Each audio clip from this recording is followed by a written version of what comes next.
Hello, everyone. Thanks so much for spending the day with us today. So the next session that we have is all about the changing retail behaviors in a contactless world. Momentarily, we're going to be hearing from Blake Rosenthal-Herman. Blake is the Executive Vice President of Global Acceptance Solutions at Mastercard, and she's going to be speaking to us about emerging consumer behaviors alongside their implications for a contactless tech and payment capability. Ultimately, MasterCard consumer data illustrates the level to which COVID-19 has and continues to impact customer behavior. They obviously have a lot of really interesting information to share with us. And generally, consumers worldwide seem to be worried about the big things, personal and family health, financial security in the future. And lifestyles are being adjusted to meet this new normal. So these adjustments are particularly apparent at the checkout in retail environments and with purchasing trends. A no contact lifestyle has emerged, and it appears to be here to stay. So I'd like to welcome Blake to the stage, and curious to hear what she has to say. Hi, everyone. My name is Blake Rosenthal, and I lead Global Acceptance Solutions for Mastercard. I'm really happy to be here with you today. What I'm going to be talking about is how the demand for touch-free experiences are rising in a post-COVID environment, and the profound impacts that that's going to have on your business and the retail sector in general. So I just want to start by reflecting a bit about my experience in quarantine. And my experience was we had a lot more time together as a family. We found ourselves on the couch at night looking for things to watch, looking through Hulu and Apple TV and Netflix and on demand. Never knowing the volume of material I will have needed to go through. But I came across this movie called Contagion. It's a 2011 movie starring Gwyneth Paltrow. And in the opening scenes, the camera follows Gwyneth Paltrow through the Hong Kong airport, zooming in on everything she touches. The bowl of peanuts she eats from, the glass she drinks from, the credit card that she uses to pay. So the spoiler alert is Gwyneth Paltrow is patient zero in a global pandemic, not unlike the one that we're experiencing today. And though this is a fictionalized event, there are many parallels just from this opening scene that we can draw into our real world today. And I think what this opening scene shows is that the touching and the hygiene factor of touching is really, really critical. And we hear that from our consumers today. So MasterCard recently surveyed 17,000 consumers across 19 countries. And I'll reference this survey a few times. But what we heard from our consumers was that 75% say that concerns around hygiene are here to stay. And we can corroborate that with our own data if we look at contactless payments. So in the first quarter of this year, we saw a 40% year-over-year increase in contactless payments. And then when we look at February to March alone, we look specifically in grocery and pharmacy, which were generally the categories that were most open, we saw that contactless payments grew twice as fast as non-contactless payments. Now, 74% of consumers surveyed say they will continue to use contactless post-pandemic. And why is that? It's because it is touch-free. The card or the phone doesn't even have to touch the terminal. It's safe, it's fast. It's 10 times fast, actually, as a chip transaction. So consumers are looking to get in and out of stores. So contactless payments enables them to do that in a quick and safe manner where they're in control.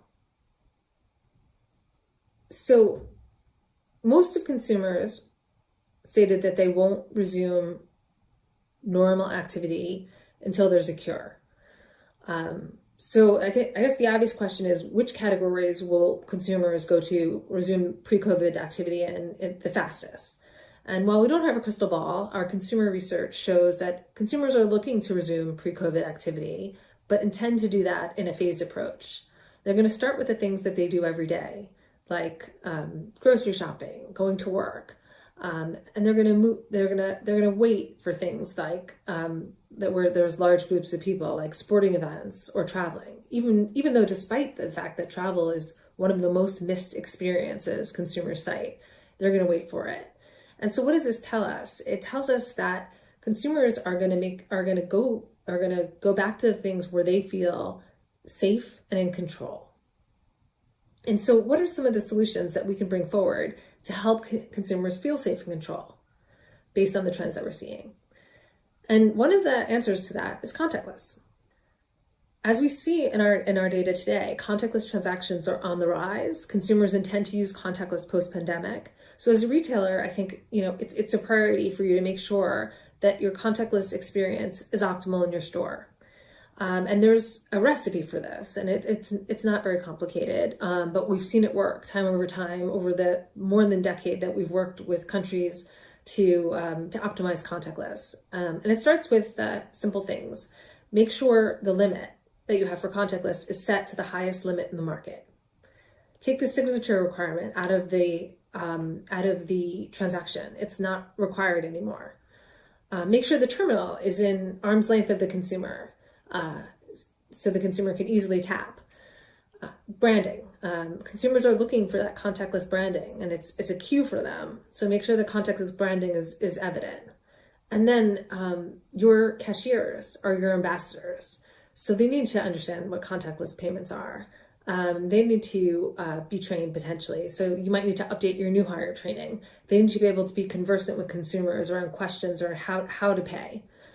And I know these things sound really simple, but they are really the recipe for success. And we've seen it in many countries. Over 70 countries around the world are increasing their contactless limits. So again, make sure you're leveraging that in your stores. But 82% of consumers say that contactless is the cleaner way to pay. So they're literally associating hygiene with this form of payment. So I think it's really important that we listen to them and incorporate their need into the checkout experience. I'd also like to reference a new solution that's in the market right now called Tap on Phone.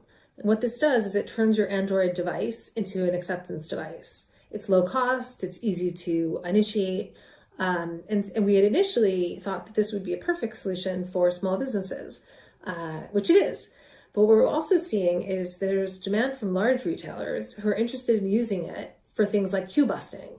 And it makes perfect sense. As you're looking to limit the number of people that are in your store, but optimize or maximize throughput, you could use technology like Tap on Phone to move people more quickly through the checkout process, leveraging the contactless payment experience. So we're seeing a lot of demand. There's over 70 programs active worldwide, and we're partnering with innovators around the world to bring this forward. So best practices around Tap on Phone, best practices around contactless, whether it's cashier training, whether it's optimizing the payment flow, even decals. We have advisory services. We have tons of material that is available that we can share with you, and there are advisory services that we can specialize to your needs. So if you're interested in any of that, I would encourage you to reach out. So it's not just contactless where we've seen a surge. We've certainly seen a surge in digital payments overall. And in May alone, Spending Pulse data, we saw a 93% year-over-year increase in digital payments. And 7 out of 10 consumers that we surveyed say that they believe the shift from cash to digital is here to stay. Now, innovating in the digital space for Mastercard has predates COVID, right? We've been working on digital solutions to optimize consumer experience or merchant experience for decades, for a very long time. And so I just would like to highlight a couple of these products that have seen a tremendous amount of demand recently. One is called Simplify Commerce. And what that is it takes a physical storefront and gives it a digital footprint. And it has tools like web builder components that enable you to take your physical storefront to digital within days. We see a tremendous amount of demand for this product as many stores have forced to go from physical only to digital to enable things like curbside pickup or other use cases like that. I also like to highlight a solution we have called Click to Pay. And what Click to Pay is, it's a standard-based checkout experience for consumers on their phone where their card is on file and they can quickly move through checkout and select the card that they want to use through a standard experience. So it's not a different experience from site to site, from merchant to merchant, and they don't have to type in their card credentials again. And so this enables a friction-free checkout experience, which also reduces abandonment. So those are just two solutions that we've seen a tremendous demand for in this time. The other thing that we're seeing is, we just talked about what's happening in the physical world, we talked about what's happening in the digital world, but we're seeing a convergence of those two spaces. We have solutions that are in market that are examples of physical and digital convergence, such as QR. So QR code, which is predominantly available in emerging markets, enables a consumer to use their phone to scan a merchant QR and make a payment immediately. So we're seeing many innovators come forward with solutions like this. And we're working closely with our partners to think through what are the right solutions in different markets to accommodate the different needs that consumers are vocalizing and demonstrating. So I think, this was a snapshot of what we're seeing, and I hope you found some of the insights from the research useful. But I think what we're hearing through the voice of the consumer is that the behaviors that we're seeing in COVID are here to stay. So as a retailer, it's important to ask yourself some critical questions around, how do you streamline the customer experience to optimize for your business?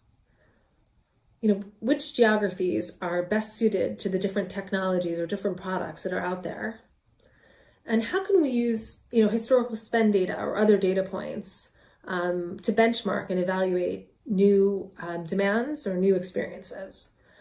And I would say Mastercard is well positioned to help you answer many of these questions, all of these questions, and with best practices and advisory services that we can tailor to your business need. So thank you so much for having me here today, and I look forward to hearing from some of you. Take care.